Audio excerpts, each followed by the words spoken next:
10টা মত আছে, আপনি কোনটা মানবেন? বাংলাদেশের আহলে হাদিস আলেমদের ভিতরে ডক্টর গালেব আছেন, আমাদের আকরামুজ্জামান ভাই আছেন, শহীদুল্লাহ খান মাদানী আছেন, আব্দুর রাজাক বিন ইউসুফ আছেন। তাদের ভিতরে অনেক মসলায় মতভেদ আছে। ডক্টর গালেব ওয়াজ করছেন এক কোরবানিতে 7 ভাগ হবে না। আকরামুজ্জামান বই লিখেছেন অবশ্যই 7 ভাগ হবে।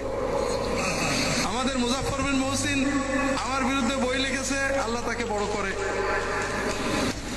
12 তকবীরের সব হাদিস সহিহ, 6 তকবীরের সব হাদিস জাল। আকরামুজ্জামান ভাই বই লিখেছেন না 6 তকবীরের হাদিসও সহিহ, 12 তকবীরের হাদিস সহিহ। আব্দুর রাজ্জাক ঠিক বলেছে।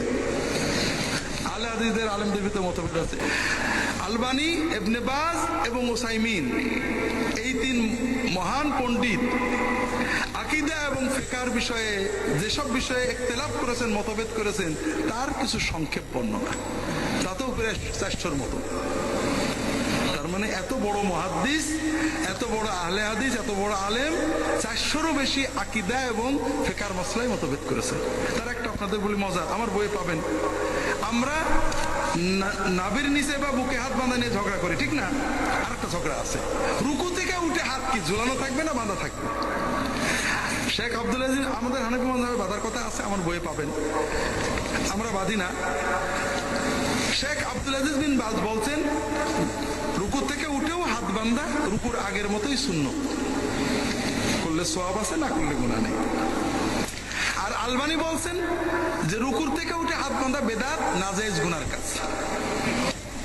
দুইজনই বড় মুহাদ্দিস, দুইজনই আহলে হাদিস, দুইজনই আহলে হাদিসদের ইমাম। আপনি কি করবেন?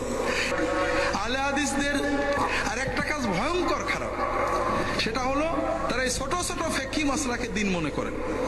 রফাদাইন না করে নামাজ হবে না, লা হাওলা ওয়ালা কুওয়াতা, কোন হাদিসে আছে রফাদাইন না করে নামাজ হবে না? আবার যারা মাযহাব মানে তাদের কাফের বলা, এটা ভয়ঙ্কর একটা মহা ভয়ঙ্কর কথা। কারণ মাযহাব মানা যে জায়েজ, এটা উম্মতের ইজমা আছে। 2 নম্বর কথা, মাযহাব যে মানে না বলে, সেও তো কারণ না কারণ মানে। বুঝতে পারছেন না?